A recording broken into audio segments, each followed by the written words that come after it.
जय श्रीराम.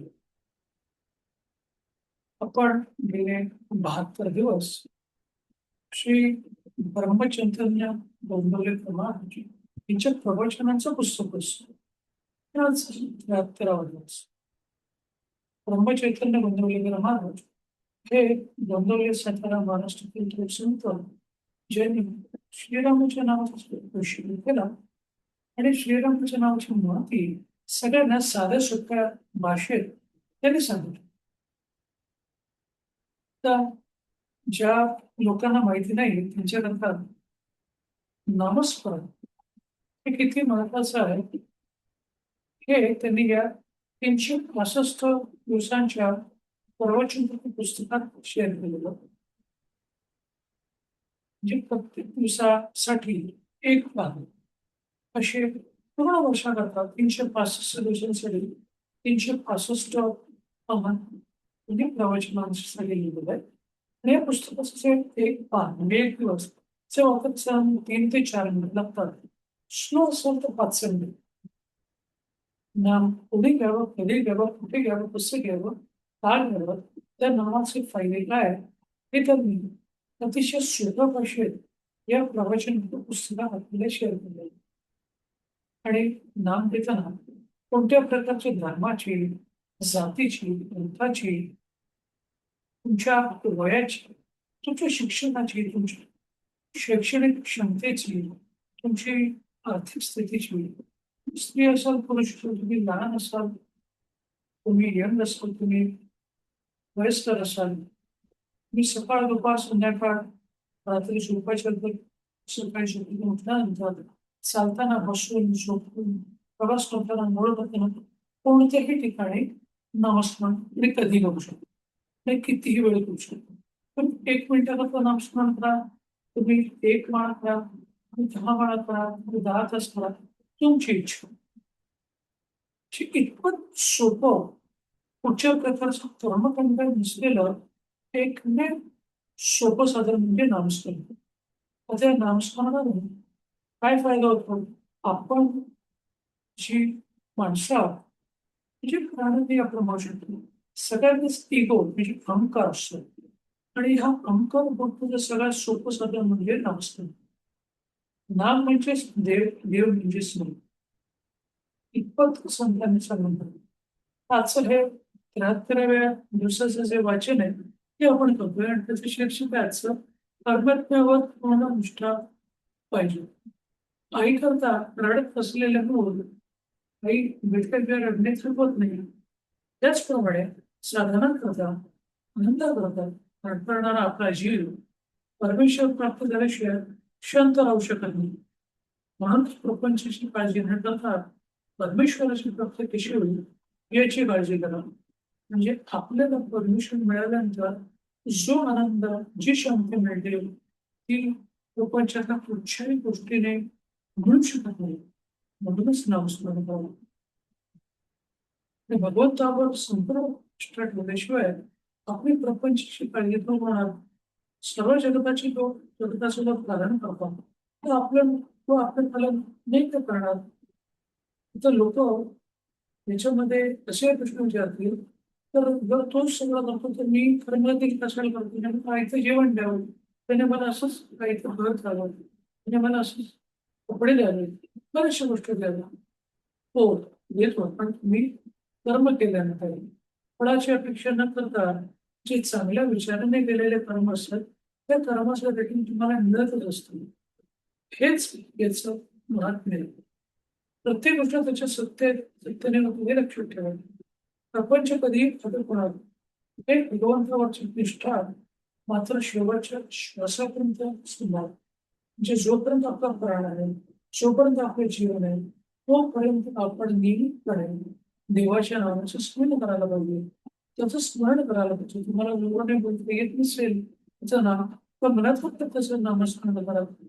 तुम्ही नामस्मरण करण्याला कोणत्या प्रकारची सबक समजणार नाही. तेच महत्वाचं आहे. भीष्म म्हणजे एका भगवंताची शेवटच्या श्वासापर्यंत आपण पूर्ण वाचलेलं आहे की भीष्माने पांडवांना मारण्याची प्रतिज्ञा केली होती. भीष्म प्रतिज्ञा असती मग ती खोटी कशी होऊ शकेल? सर्व पांडव चिंताग्रस्त झाले, पण द्रौपदीची निष्ठा मात्र जबरदस्त होती. ती म्हणाली, आपण श्रीकृष्णाला विचारलं. श्रीकृष्णाने सगळं ऐकलं, तिथे सर्व वृत्तांत त्याला कथन श्रीकृष्ण म्हणाले, भीष्माची प्रतिज्ञा खोटी कशी होईल? तर त्यांना डॉक्टर श्रीकृष्णाने हेच सांगितलं की भीष्म प्रतिज्ञा ही याला कोणीच म्हणू शकत नाही, ते स्वतः देखील नाही. तर त्याच्यावरचा उपाय काय म्हणून आता तरी आपण एक प्रयत्न करून बघू. तो म्हणाला, द्रौपदी तो असे पदार्थ भीष्माचार्यांच्या आश्रमात झाले म्हणजे युद्ध चालू असताना संध्याकाळी जेव्हा विराम करायचे तेव्हा प्रत्येकाचे काही जे तंबू असायचे आश्रमी त्याच्यामध्ये युद्ध झाल्यानंतर ते निघून जायचे. तसं त्यांच्या आश्रमात जायला सांगतात. इथे फक्त संध्यासांना ते स्त्रियांना बोला, पुरुषांना तिथे जाण्याची मुभा. मी तुझ्या बरोबर आश्रमामध्ये येतो.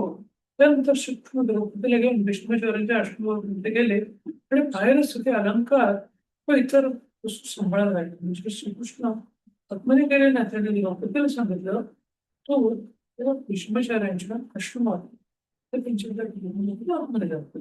श्रीकृष्णाने तिला आज जाताना सांगितले की भीष्माचार्याचं शपथ आहे, अशा वेळी तू आज जा आणि बांगड्या घालून मला वाजवून नमस्कार कर. म्हणजे बांगड्या वाजवल्यात की भीष्मांना कळेल की कोणीतरी स्त्री आले. त्याप्रमाणे द्रौपदी आत गेली आणि बांगड्या वाजवून भीष्माच्या तिने नमस्कार केला. लगेच अखंड सौभाग्य भव म्हणून आशीर्वाद दिला. तर अखंड सौभाग्य भव म्हणजे तुझं सौभाग्य म्हणजे तुझे पती हे चिरकाल किंवा तुझे जे पती आहेत हे तू असंपर्यंत ते असणारच या भूतलावर असं त्याचा अर्थ होतो. तर प्रतिज्ञा भीष्माचार्यांनी जरी केली होती तरी आशीर्वाद देखील भीष्माचार्यांनीच दिला होता. म्हणून आशीर्वाद दिले. मग त्यांनी पहिले की तिथे द्रौपदी आहे तेव्हा ते म्हणाले, द्रौपदी ही तुझी ही अक्कल तुझी कशीच नाही, तुझ्याबरोबर कोण आहे ते सांगा. ती म्हणाले, माझ्याबरोबर गडे आणला तो बाहेर उभा. भीष्माचार्याने बाहेर जाऊन पहिले तुम्ही श्रीकृष्णाला ओळखले, परंतु आता सर्व काम होऊन चुकले होते. म्हणून म्हणतो परमात्म्यावर पूर्ण निष्ठा ठेवली पाहिजे. म्हणजे आपल्याला कधी कधी किती हुशार केलं म्हणत असेल ना, पण त्याचं डोकं चालत नाही. पण परमात्मा आपल्याला कुठेही कळे देतील, काही ना काहीतरी सुचवतो, काही ना काहीतरी ऍक्शन घ्यायला प्रवृत्त करतो, काही ना काहीतरी चांगल्या लोकांच्या संगती जायला सांगतो. अशा प्रकारच्या इव्हेंट्स, अशा प्रकारच्या गोष्टी आपल्या समोर आणतो की जेणेकरून आपण त्याचा फायदा घेऊन आपण त्या डिफिकल्ट टाइम बाहेर निघतो. परंतु आता सर्व आपण म्हणून गेले सुटले म्हणून म्हणतो परमात्मा निष्ठा पाहिजे. ते दुसरं जर काळ जर काही येत असेल तर तो म्हणजे आपला अभिमान. हा अभिमान सर्वांना घातला पाहिजे. आपल्याला घालवण्यासाठीच परमात्म्याचा वारंवार उत्तर देणे त्याला भाग पडले. म्हणजे अहंकार जो असतो, ज्या इगो असतो, त्यामुळेच बऱ्याचशा गोष्टी, बरेचसे युद्ध, बरेचसे त्रास, बरेचसे नुकसान माणसाचं झालेलं आहे. आणि हा बऱ्याच कलाप्रदेपासून असल्या कारणाने प्रत्येक वेळेला भगवंताला एक पृथ्वी तलावरती यावं लागेल. पृथ्वी तलावरती यावं लागलं म्हणजे त्यांना कोणत्या अवताराच्या रूपाने यावं लागलं.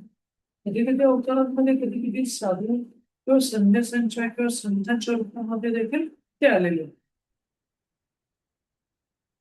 ही अभिमानाची हरळी नाहीशी व्हायला भगवंताच्या नावासुद्धा दुसरा उपाय नाही. हरळी म्हणजे छोटस गवत चिरून आपण शेताच्या मध्ये मध्ये काय काय जी हिरवी गार जी ते ग्रास आहेत, गवत आहे, पण ते नाही ती हरळी आहे की तुमचं नुकसान करते.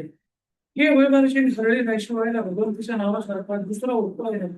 म्हणून आपला अभिमान काढण्याकरता आपल्याला अशा प्रकारच्या नामस्मरणाची गरज आहे. नामावर प्रल्हादाने जशी निष्ठा ठेवली तशी ठेवावी. त्याने नाम श्रद्धेने घेतले आणि निर्विषय होण्याकरता घेतले. आपण ते विषयासाठी घेऊ नये. म्हणजे आपल्याला जे जीवनामध्ये मला घर पाहिजे, मला बंगला पाहिजे, मला गाडी पाहिजे, की माझं लग्न झालं पाहिजे, की मला मोठी प्रगती झाली पाहिजे, की मला जीवनामध्ये मोठं यश मिळालं पाहिजे, जे काय असेल आपलं जी संसारिक जी गोष्ट आहे ती गोष्ट आपण जेव्हा मागतो त्याच्याकडे आपण ते नमस्कार करायचं नसतं. नामस्मरण हे त्याच्या नावाकरता करायचं असतं. तो आपल्याजवळ कसा वाटतो म्हणून नमस्कार करायचं असतं. आपल्याला खंड आनंद मिळाला. आपण सतत आनंदी राहावं त्याच्याकडून नाव विषयातून मिळणारं जे सुख असतं ते तात्पुरतं असतं, ते चिरकाल टिकणारं नसतं. ते नाम शुद्धीने घेतले आणि निर्विषय होऊन ते घेतले आले आणि ते विषय टिकवलं. नावामध्ये ते सत्य नाही हे समजावे याच जन्मात नाम शांतीचा आणि समाधानाचा किंवा म्हणजे शेवटचा नाव समजा स्त्री पुरुष श्रीमंत गरीब हे भेट नाहीच, फक्त ते श्रद्धेने घेणं जरुरी. असं या 73व्या दिवसाच्या या प्रवचनामध्ये महाराजांनी हेच सांगितलं की श्रद्धेने घेणं महत्वाचं, श्रद्धाही महत्वाची. आणि ते घेत असताना देखील आपण काही ठराविक गोष्टीचं पालन करायला पाहिजे. म्हणजे चोरी चाडी करू नये, लोकांवरती लोकांचा द्वेष करू नये, मत्सर करू नये, एखाद्याची प्रगती झाली तर त्याच्यावरती सोडू नये, लोकांना खरवा खरवा किंवा उद्दिष्ट बोलू नये. या सगळ्या गोष्टी पासून आपण लांब राहावं.